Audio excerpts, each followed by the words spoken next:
Hey everybody, Scoutcrafty here again, Mishmash Monday. Hope you had a great weekend. We got a lot of stuff planned today, a lot of things to get off the phone. First, let's start. I had to go upstate to mow the lawn. For those of you just tuning in, I have a piece of property upstate New York, and it's a nice piece of property, and I have a lot of wildlife on it, and it's kind of a sanctuary. You know, the animals can live there without fear of being harmed. And I had to go up there to check on Stanley, my turtle, and a lot of white-tailed deer up there. And, one feature of my property that when I bought it, there was a huge oak tree right in the middle of the property. And it was planted by Susan. Susan and Pat sold me the property. And Susan says, please, if you could, leave that oak there. I planted that about 13 years ago with my son. And I said, of course, Susan. You know, I love trees and, I of course I will leave it there. And for years, she used to come over and check on it and stuff. And it was a big thing to plant a tree to see it grow. There's an old saying, the old saying that says, a Greek proverb, a society grows great when old men plant trees in whose shade they know they will never sit. And that's such a wonderful thing. That's why I have such reverence for squirrels, because I think about that. Squirrels plant seeds and nuts and things like that, and a lot of the trees come from them, and they'll never get to climb them. However, I was looking at this oak tree, and an oak tree takes about 20 years to give acorns. Okay, so I remember last year, I was going upstate and I saw poop, scat, remnants, manure from different animals around the oak tree. Now, at first, coming from New York, I said, son of a gun, somebody's walking their dog on my property. And this is a real city. That's a real city attitude, because upstate, everybody's got their own property. Nobody needs to infringe on your property. Here in the city, every inch of property you have, if you don't have a fence on it, they'll try, because you only have a postage stamp full of property here. So people are always trying to infringe on your property. People will have a dog 2 houses away, and they'll walk it on your in front of your house. They'll let the dog poop in front of your house. And then when you confront them, they say, what do you care? I pick up the poop. Yeah, but, your dog also pees and leaves a brown spot, and it smells. And why don't you have him poop in front of your house, And it's a strange thing. The city's nuts. But, so I'm thinking somebody's letting their dog come up here and probably letting them run in the field. So I set up my critter cam, and I saw that it was not indeed the neighbor's dogs up there. What it was a bunch of deer and coyote and things like that eat the acorns. And the acorns just started coming up last year, because it's been 20 years now since Susan planted that tree. And I noticed it's a big circle. So they must all stand around that tree and munch on acorns. It must be a beautiful thing to see, especially in the wintertime when they're hungry or whatnot. So this year they're going to get a big batch, I'm sure. And it's funny, they don't start really producing a lot of acorns until 50 to 80 years old. That's when they really produce a lot of acorns. So hopefully that tree will be there to feed all the deer for many years to come. So that was something. And this year, this week, the poor man's flea market, couple good things, not a lot of stuff, but 2 interesting things. Let me show you real quick what showed up on the poor man's flea market this week.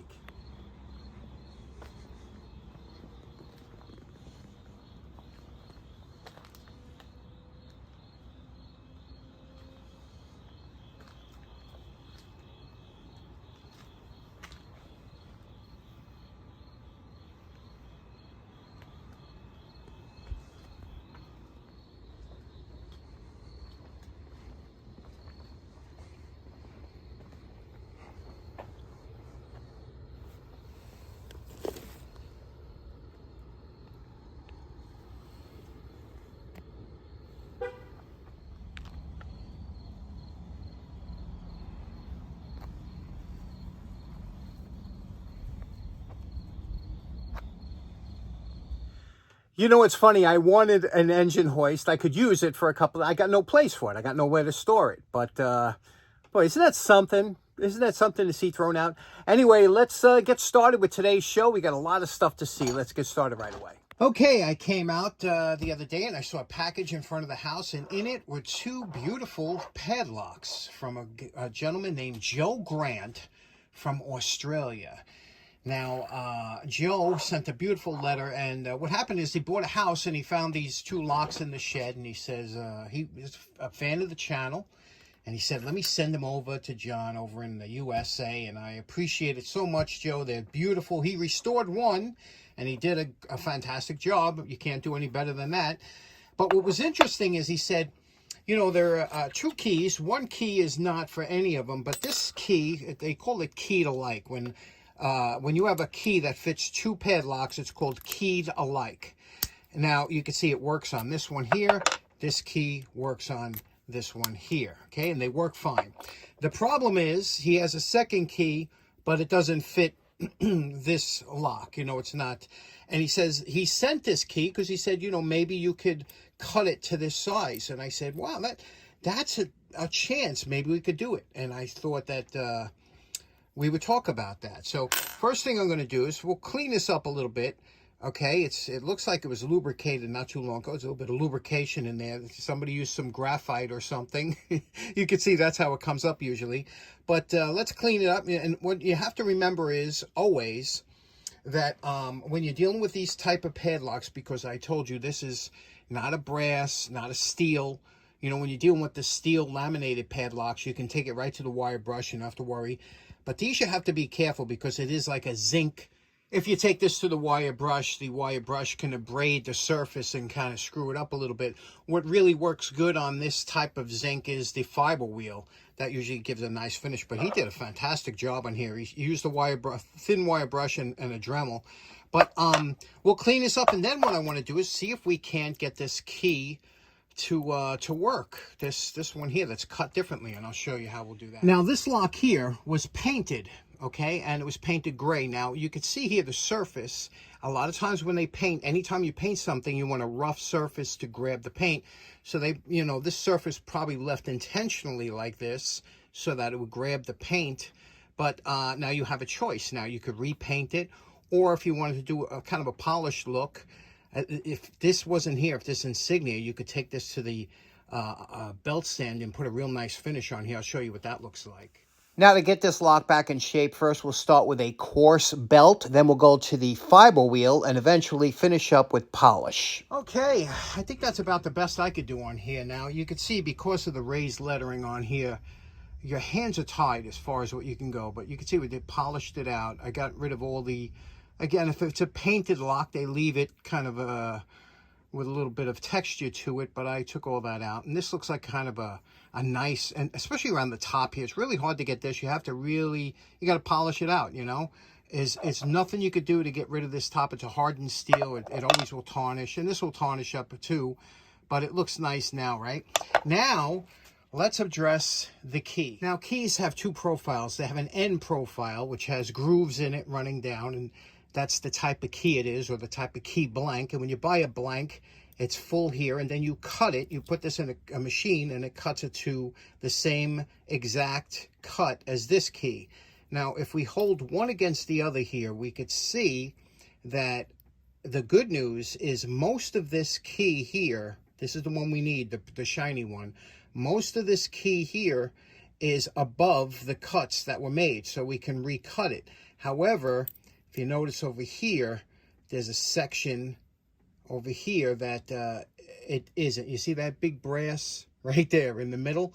Now that's a problem because this has already been cut too low. So the only thing we could do is try and bring that up. Now, I don't know if it's possible, but what I'm going to try and do and see if I can add some solder to this bad key, this, you know, key that doesn't fit.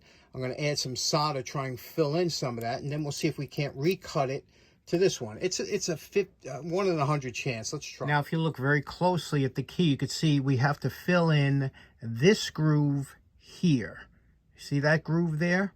Sorry for the shaky camera, but that's what we have to fill in. The rest of it Looks like it might, but that we have to fill in. So I'm going to try and fill this in with solder, that groove. So I cleaned the key.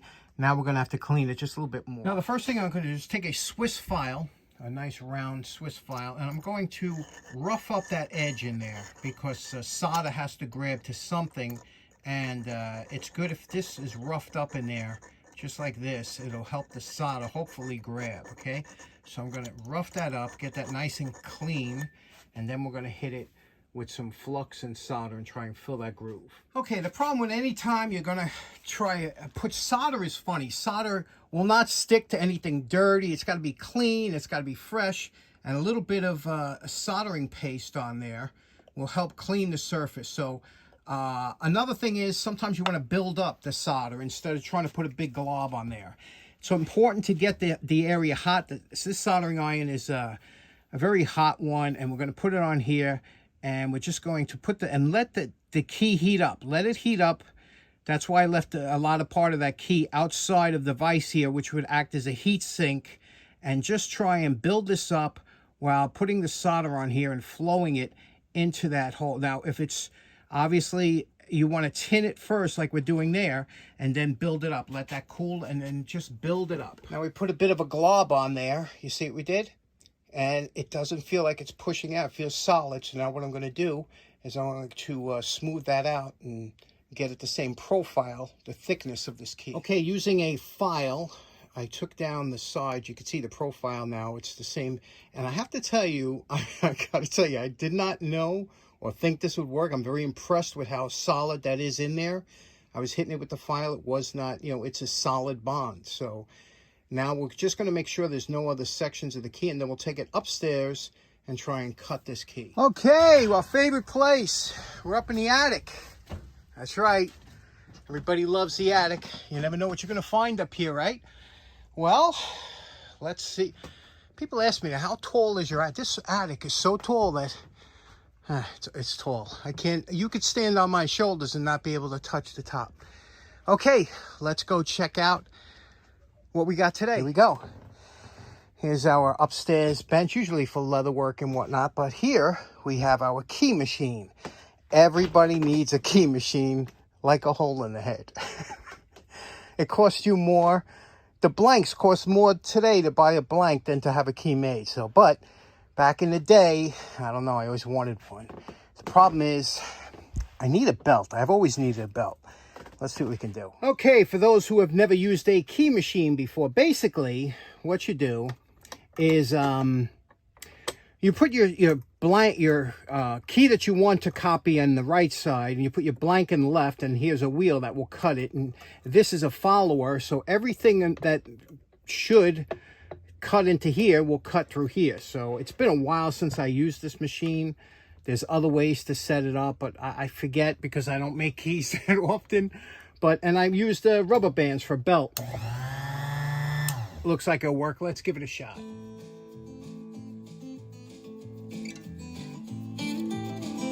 Okay, I had a belt casualty. These rubber bands have gotten so junk. Years ago you had a rubber band, it would last. Now, a couple months, they dry out. But anyway, so we cut that key. This is the key we just cut. You can see here what it looks like. Let's try it in the lock we just cleaned up. Cross your fingers. Ah!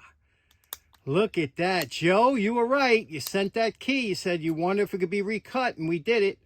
How awesome is that? I didn't tell you the truth. I wasn't sure it would work. Now, I know what you're thinking. What kind of maniac has the key machine in his attic? What if I told you I have 3 key machines, but 2 are antiques? This is one of them. This here, it's just a beautiful piece of work, isn't it? Now, what you do is you would take your original, will go on the left side here, and then you would put the key you want to make in your right side. And how this works is you could do it by hand. You could see here it's got a hand, or you could put a belt in this V-groove. And same principle. You would this is the follower, but this has a spring on it. So when you touch it here, and then you grind it, and then you go to the next one, grind it, all the way down. I guess you could see here, it looks like there was a couple marks. I don't know if that was made by the grinder, but isn't that a nice little piece? Now this one here is made, has a name on it. You can see here it's a Yale. You see that? Yale It says the Yale and Town Manufacturing Company. I don't know if you could see that. Can you see that? Isn't that a beauty? Well, you don't see things like this anymore unless you go to like Jacktown and you buy a key machine for no reason. Okay, so there we have it, the key. You can see what it looks like here. That's what the key looks like with the added solder. That solder is 60-40, 60% tin, 40% lead. And you can see how nicely this works. And it's a durable finish. I can't pop it off with my thumbnail or push it off. So I think this is a good fix. Excellent project. Okay, so in closing, that was a lot of fun today. You know, Lockwood is the Australia's largest lock company. They just recently teamed up with Asa Abloy, but their history goes back to the mid-1800s. Very interesting history, interesting company. They still make that same lock today. Again, thanks so much, Joe, for sending it over. It opened up a whole new world to me. I never knew about that. And I hope you all enjoyed it. Hope you have a great day. We'll see you again next time. Take care now. Bye-bye.